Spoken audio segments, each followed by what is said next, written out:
The world is loudest during the day, but the most honest stories, those are told in the quiet. Welcome to Corporate Lurk, where we bring the hidden happenings to light. Today, we observe the invisible effort, the weight carried by the few to support the praise of the many. Let's look at the patterns the meetings try to hide. Most companies don't collapse because people fail. They collapse because the people holding everything together quietly stop. In our department, nothing ever seemed broken. Deadlines were met. Clients stayed calm. Leadership was confident. From the outside, it looked like a well-oiled machine. It wasn't. It was four people absorbing pressure, preventing mistakes, smoothing chaos before it could be seen. After the bonus announcement, nothing officially changed. No new policies, no restructuring, no warning signs. But something shifted inside us. We were the ones who stayed late without logging it, the ones who rewrote emails so conflict never reached management, the ones who caught errors before they became expensive, the ones who quietly carried work that wasn't ours because someone had to. We weren't exhausted in the way people understand. We were exhausted from being structural support because invisible effort leaves no footprint.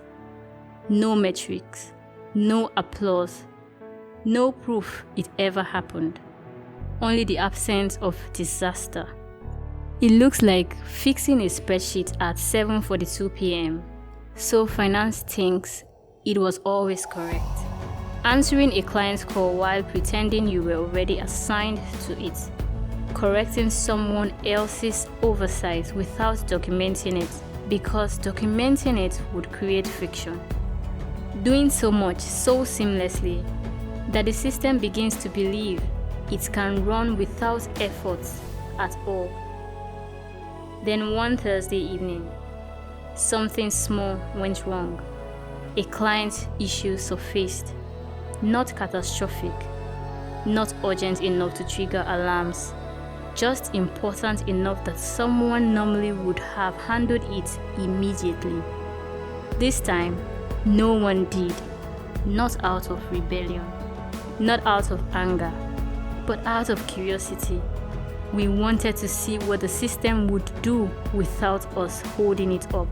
1 hour passed, then 2, then 3, nothing.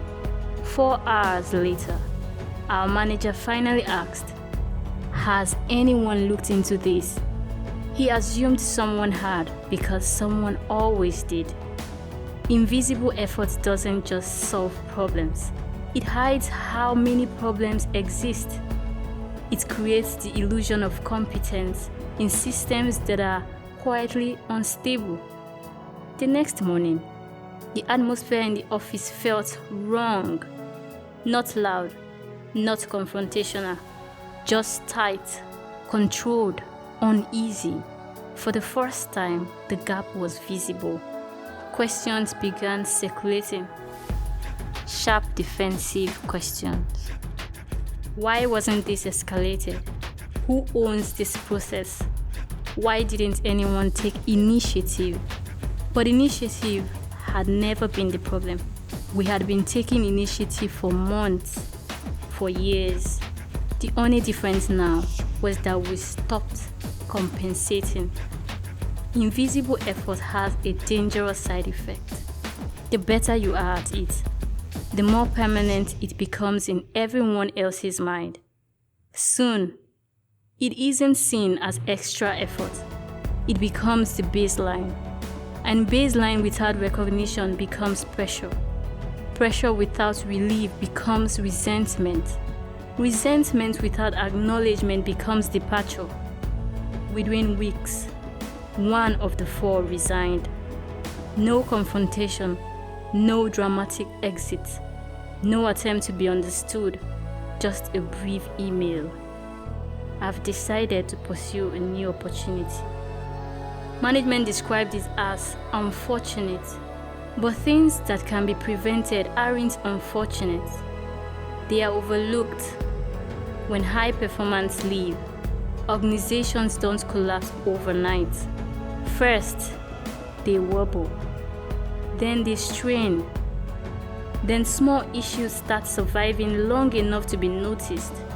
Suddenly, the same manager who once spoke confidently in executive meetings begins asking cautious questions eternally, schedules more check-ins, uses the word team more frequently, as if it could rebuild what quietly disappeared, because invisible effort has stopped being invisible. Corporate Lurk isn't about individuals, it's about patterns. And this pattern is everywhere. A small group carries the system. Recognition moves upward. Pressure accumulates silently.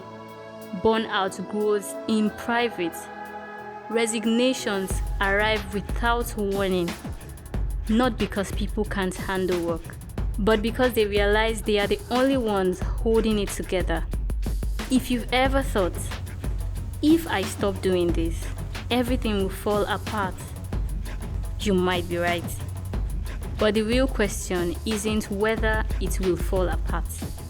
The real question is, why was it designed that way?